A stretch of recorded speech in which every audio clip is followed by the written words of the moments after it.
नमस्कार, मैं हूं अवधेश कुमार।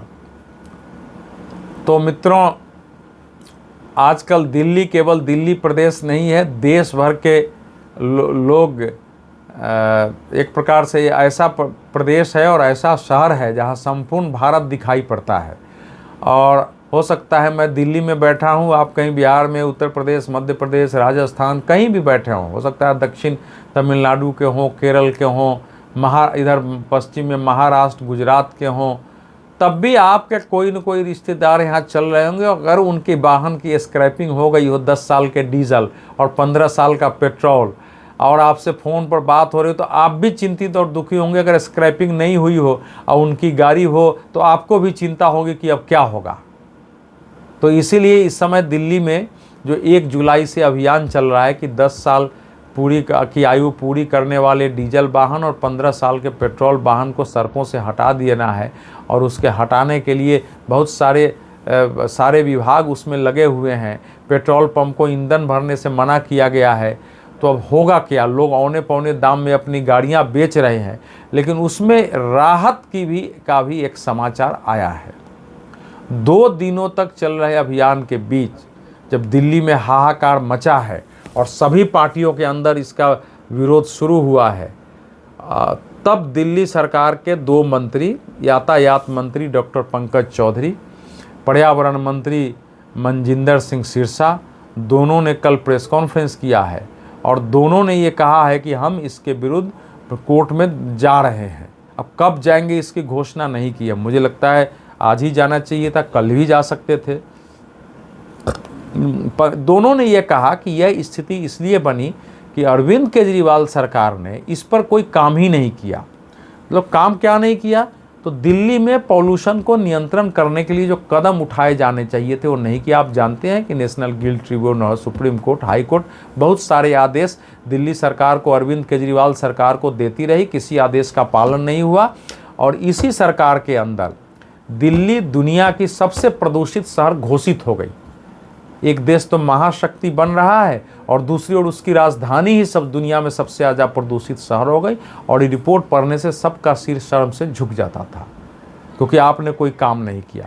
तो उसमें जो इन्होंने कहा है, और इतनी बात तो सही है कि 2014 का आदेश आया, फिर 2015 आया, 2016 आया और 2018 सुप्रीम कोर्ट का आदेश आया, लेकिन अरविंद केजरीवाल सरकार ने कुछ नहीं किया। क्योंकि उस सरकार में तो आप जानते ही हैं कि उस सरकार में वो कैसे चलती थी। अरविंद केजरीवाल जो चाहेंगे वही होगा, जो बोलेंगे वही कानून होगा। तो जाहिर है कि सारे मंत्रियों को अरविंद केजरीवाल जी के आदेश का, उनके इशारे का ध्यान रखना पड़ता था, और उसमें ये चीज़ें नहीं हुई दिल्ली। तो अब जैसा मनजिंदर सिंह सिरसा ने कहा है कि हम दिल्ली से पॉल्यूशन घटा रहे हैं। अगर पॉल्यूशन ही जिम्मेवार है और पॉल्यूशन के कारण ही वाहनों को हटाया जा रहा है, तो हम एक पूरी प्लानिंग लेकर के और जा रहे हैं। ये दिल्ली में जो वायु गुणवत्ता प्रबंधन आयोग है, उसके पास हम जा रहे हैं। उसको अंग्रेजी में बोलते हैं CAQM, कि हम बताएंगे कि हम पॉल्यूशन कैसे घटाएंगे। जैसे इसमें अगर बहुत ऊंचा मकान है तो उसमें स्मोक गन लगेगा, ऊंची इमारत जितनी भी है, सड़कों की मरम्मत करेंगे, जो यहाँ धूल नियंत्रण के उपाय करेंगे, यानी जो मकान बन रहे हो उनके चारों तरफ पर्दे लगाना, बाकी चीज़ों के बहुत सारे उपाय हो सकते हैं। पानी का फुहार सड़कों से लेकर चारों ओर डलवाना, आप कितना करेंगे अलग बात है, लेकिन ये सब लेकर के वो जा रहे हैं। और जो कचरे का पहाड़ है उसको 2027 तक ख़त्म करेंगे, जो पॉल्यूशन के मेन कारण है। और ये बात सही है कि दिल्ली में अगर वाहन, जो भी मोटर गाड़ियां थी, अगर सबसे ज़्यादा पॉल्यूशन कर रही थी, तो उसका बहुत बड़ा कारण ये रहा है कि अरविंद केजरीवाल जी की सरकार ने पिछले 10 वर्षों में दिल्ली की किसी सड़क की मरम्मत नहीं की। थोड़े बहुत जो लुटियंस जोन कहा जाता है, जो कि NDMC के तहत आता है और जहाँ की सेंट्रल गवर्नमेंट है, वहाँ की सड़कें थोड़ी बहुत, वो भी वैसी नहीं है दिल्ली के मानक पर, थोड़ी बहुत ठीक है, अन्यथा पूरे दिल्ली की सड़कें गड्ढे में बदल चुकी थी। और गड्ढे में बदलने का मतलब ये होता है कि आपकी गाड़ी स्मूथ चल ही नहीं सकती है। 50 गज पर अगर आपकी गाड़ी को ब्रेक मारना पड़े या आपकी गाड़ी किसी गड्ढे में खटक से करे और आपको गियर बदलने की नौबत आ जाए तो पॉल्यूशन होगा कि नहीं होगा? अगर गाड़ी बार बार रोकनी पड़ रही है, धीमी करनी पड़ रही है, तो उससे ट्रैफिक जाम होता है, और ट्रैफिक जाम जब होगी, जब गाड़ियाँ धीमी चलेगी तो पॉल्यूशन बढ़ाती है। तो इसीलिए जो दिल्ली के वाहन का पॉल्यूशन था, केवल वाहन की गड़बड़ी और 10 साल 15 साल कारण नहीं थे। उसके कारण ये थे कि वाहन जितने ठीक तरीके से जिस स्पीड में चलने चाहिए, वो स्थिति दिल्ली की सड़कों पर रही ही नहीं। जब आपकी गाड़ी चौथे गियर में, पाँचवें गियर में चलेगी ही नहीं, जब आपकी गाड़ी सेकेंड गियर थर्ड गियर में चलेगी, गड्ढे के कारण फर्स्ट गियर में गाड़ी लगानी पड़ेगी, उसमें ब्रेक मारना पड़ेगा, तो पॉल्यूशन तो होगा। उसके कारण ट्रैफिक जाम होगा, गाड़ी धीमी चलेगी, और चारों तरफ सड़क जाम पर गाड़ियां रहेंगी, तो वो जो धुआं छोड़ेंगी उससे शहर पॉल्यूटेड होगा। तो ये बहुत बड़ा कारण रहा है, जिस पर मैं लगातार बोलता और लिखता रहा हूँ दिल्ली पर भी, कि दिल्ली की अरविंद केजरीवाल सरकार ने 10 सालों में दिल्ली की पूरी व्यवस्था को ध्वस्त कर दिया। हमारे बिहार के, मैंने कहा था एक बार कि बिहार की सड़कों के बारे में लालू जी के समय कहा जाता था कि सड़क और गड्ढे में अंतर नहीं आता है, और वाकई बिहार की वो स्थिति हो गई थी। दिल्ली की स्थिति अगर बिहार नहीं थी तो उस समय के, जो लालू जी के समय का बिहार था, उस स्थिति में होने की ओर बढ़ गई थी, और कुछ क्षेत्र में हो गई थी। कुछ धीरस्थ इलाके में मैं खुद गया हूं, मुझे कितनी परेशानियां हुई। आप भी अगर दिल्ली में गाड़ी चला के गए होंगे तो आपको परेशानी होंगी। तो इसीलिए अगर दिल्ली सरकार ने सड़कों की मरम्मत की होती, मरम्मत करने के बाद जो पॉल्यूशन कंट्रोल के आदेश थे उस पर काम किया होता, स्मोक गन लगाए होते, धूल नियंत्रण के उपाय किए होते, कचरों का पहाड़ हटाया होता, तो ये नौबत नहीं आती कि दिल्ली सबसे प्रदूषित शहर होती। और जो एनजीओ, जो लोग याचिका लेकर के एनजीटी में गए थे, उनके पीछे कौन सी लॉबी थी, क्या भूमिका थी, और एनजीटी ने कैसे ये इस प्रकार से फैसला दे दिया कि 10 साल में वाहन और 15 साल के पेट्रोल वाहन, जैसा मैंने अपने पहले वीडियो में बताया कि अगर कोई वाहन कम चला हो, मेंटेन्ड हो, लगातार हो, सर्विसिंग उसकी हो रही हो, और कोई वाहन खूब चल रही हो, उसकी सर्विसिंग भी नहीं हो रही हो, दोनों को एक साथ कैसे तौला जाएगा? ऐसी गाड़ियां हैं जो अभी अखबारों में आप देख रहे हैं, कोई गाड़ी 10 वर्ष में 1.25 लाख किलोमीटर चली है, कोई 1.5 लाख किलोमीटर चली है, कोई 1,30,000 35,000 किलोमीटर चली है, और गाड़ी मेंटेन्ड है क्योंकि वो ज़्यादा चली नहीं है, उसकी समय पर सर्विसिंग हुई है, बढ़िया मेंटेनेंस रख रहा है, टायर अच्छे रखे हैं वो, लेकिन उनको गाड़ी उनकी स्क्रैप हो जाएगी, औने पौने दाम पर बेच रहे हैं, जबकि उनका कोई दोष नहीं है। वो सड़क पर जाए तो वो गाड़ी पॉल्यूशन के मानक पर खरी उतरेगी कि ये पॉल्यूशन नहीं कर रही है। और कई गाड़ियां ऐसी होंगी जो कम उम्र की होंगी, 7 साल 8 वर्ष की हो सकती हैं, अब डीजल वाहन, और पेट्रोल वाहन हो सकता है 10 11 साल 12 साल की हो, वो ज़्यादा चली होंगी, लेकिन वो पॉल्यूशन ज़्यादा पैदा कर रही होंगी। तो ये ऐसा टकेसरबाजी, ठकेसर खादा का ये आदेश अस्वीकार था, लेकिन हमारा देश है, इसमें ये आदेश आया और ये लागू भी हो गया है, क्योंकि दिल्ली सरकार ने कुछ किया ही नहीं है। अब अगर दिल्ली सरकार जाती है तो इसमें कई बातों पर विचार करने की आवश्यकता है। कहा जा रहा है कि ये जो BS6 है वो BS4 से 70% कम पॉल्यूशन पैदा करती है, उत्सर्जन करती है। ठीक है, मैंने मान लिया करती है, लेकिन इस पर भी सोचने की आवश्यकता है कि कोई गाड़ी BS4 का है, BS6 का है, दोनों में लागू होता है एज के साथ साथ। अगर वो गाड़ी मेंटेन है BS4 का तो उसका पॉल्यूशन चेक कराया, BS6 का नॉन मेंटेन का पॉल्यूशन चेक कराया, हो सकता है वो गाड़ी खड़ी उतरे। तो एक मानक को भी उस रूप में लागू नहीं किया जाना चाहिए।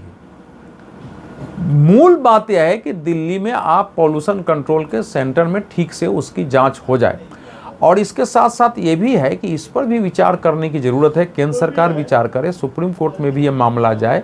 नेशनल ग्रीन ट्रिब्यूनल तो उसका तो एक पर्यावरण का ही झंडा बरदार है, उस पर मैं कोई टिप्पणी नहीं करूंगा कि वहाँ किस तरह के मुकदमे आते हैं, कौन कौन लोग जाते हैं देश की इंडस्ट्री तक को रोकने के लिए, कहीं सड़क निर्माण के रोकने के लिए, कहीं भवन निर्माण के रोकने के लिए। दिल्ली में संसद भवन के निर्माण तक के विरुद्ध लोग चले गए थे, बाद में सुप्रीम कोर्ट भी गए थे। तो वहाँ किस प्रकार के मुकदमे लड़े जाते हैं उस पर मैं आप सब ज़रा पता करिए, और उसके ज़रा वेबसाइट पर जाके देखेंगे तो आपको पता चल जाएगा, उस पर मैं नहीं जाऊँगा। लेकिन यूरोप ने जब से मानक देना शुरू किया है तो यूरोप ने ये मानक क्यों दिया, कहाँ से दिया है, उसका आधार क्या है? वो अपने अनुसार आधार, क्या वो आधार वाकई वही है जो वो बता रहे हैं? आपने 1992 से दिया, यूरो 1 से आपने शुरू किया है और अब लाके यूरो 7 तक आ गए हैं, ये कहाँ तक जाएगा? तो पॉल्यूशन कंट्रोल की बात होनी चाहिए कि हमारी जीवन प्रणाली में कहाँ दोष है, हमारे उत्पादन प्रणाली में, आर्थिक गतिविधि में, यातायात में, खान पान में, रहन सहन में, सब में अगर कुछ चीज़ें बदल सकती हैं, सुधारी जा सकती हैं, तो उस पर भी काम होना चाहिए। इस समय तो फिलहाल ये है कि कोई भी एक आम आदमी जिसने एक गाड़ी खरीदी है और उसकी गाड़ी 10 वर्ष डीजल की हो गई है और 15 वर्ष पेट्रोल की हो गई है, लेकिन गाड़ी मेंटेन्ड है, तो उस गाड़ी को अन्यायपूर्वक स्क्रैपिंग न किया जाए। लेकिन करेंगे क्या आप? मोटा मोटी जो आंकड़े हैं इस समय कि लोगों ने डर से, जो दिल्ली सरकार के आंकड़े हमारे पास हैं, वो दिसंबर 2024 तक 58,35,179 गाड़ियाँ डीज रजिस्टर्ड हो चुकी हैं और लेकिन उनमें से केवल 1,56,183 गाड़ियों की स्क्रैपिंग हुई, कबाड़ में वो बदले गए। 7,26,152 गाड़ियों के मालिकों ने एनओसी लेकर दूसरे राज्यों में बेचा। अगर आप मई जून तक का ले लीजिए तो मोटा मोटी अगर 60 लाख आंकड़े हैं, उसमें 10 लाख गाड़ी, मान लीजिए अगर 2 लाख स्क्रैपिंग हो गई और 8 लाख गाड़ी एनओसी लेकर दूसरे राज्यों में बेचा, तो बाकी 50 लाख गाड़ियां कहाँ है? इसका कोई आंकड़ा है ही नहीं दिल्ली परिवहन विभाग का। हालत तो यह है कि कई लोगों की गाड़ी स्क्रैपिंग हो चुकी है, 6 महीना पहले स्क्रैपिंग हो गई और उनको नोटिस आ रहा है कि आपकी गाड़ी इतने दिन से कोई चेक नहीं हुआ है, आप परिवहन विभाग में आएँ और इसको चेक कराएं, या ऐसे ऐसे नोटिस आ रहे हैं लोगों के पास। यानी ठीक से अद्यतन आंकड़ा भी नहीं है। अब दिल्ली में सरकार आई थी, अब उस सरकार के कुछ महीने हो गए हैं, अभी 100 दिन का उन्होंने उत्सव मना लिया है। तो जो अरविंद केजरीवाल ने जो अपने पाप से, अपने सामाजिक राजनीतिक अपराध से जो समस्याएं छोड़ी हैं, उनका ऐसा निदान करिए कि लोगों को राहत मिले। ये जो एनजीओ चलाने वाले पर्यावरण पर और बाकी जो रिपोर्ट देते हैं उस पर मत जाइए। पर्यावरण का भारत का भी अपना एक मानक हो, हमने BS6 बना लिया है कि भाई हम मानेंगे, लेकिन उस पर भी विचार हो। और जो पर्यावरण के अन्य कारण हैं पॉल्यूशन के, उन पर भी विचार होना चाहिए।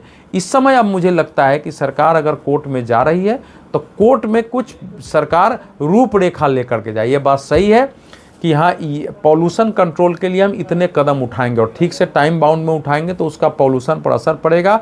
मैं तो कह रहा हूँ कि दिल्ली की केवल सड़कों की मरम्मत हो जाए तो जितना मैंने उस पर लोगों से बात की है तो बता रहे हैं कि दिल्ली के पॉल्यूशन में 20 से 25% तक की कमी हो जाएगी अपने आप, क्योंकि ट्रैफिक जाम नहीं होगा, गाड़ियों पर ब्रेक नहीं लगेगा, गाड़ी को फर्स्ट सेकंड थर्ड गियर में नहीं चलाना पड़ेगा।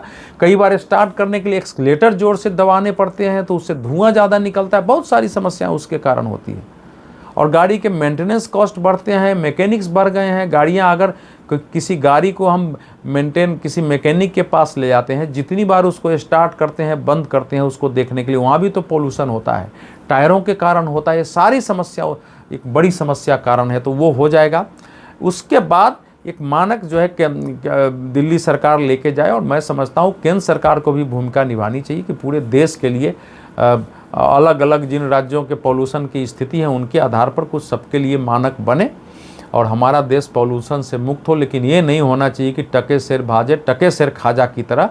आप 10 साल की गाड़ी हुई हटाओ स्क्रैप कर दो, 15 साल की हुई हटाओ स्क्रैप कर दो, ये नहीं हो सकता है। चाहे वो गाड़ी 10 साल की हो, वो गाड़ी 12 साल की हो, वो गाड़ी 8 वर्ष की हो, उसकी कसौटी यह होनी चाहिए कि ये वाकई पॉल्यूशन पैदा करता है कि नहीं करता है। अगर पॉल्यूशन पैदा नहीं करता है, गाड़ी मेंटेन है, तो आप ये न्याय नहीं होगा कि उसको आप सड़कों से हटा दें और वाहन मालिक को मजबूर करें कि या तो औने पौने दाम में दूसरे राज्यों को बेच दे या वो कबाड़ में बदलवा दे। बहुत बहुत धन्यवाद।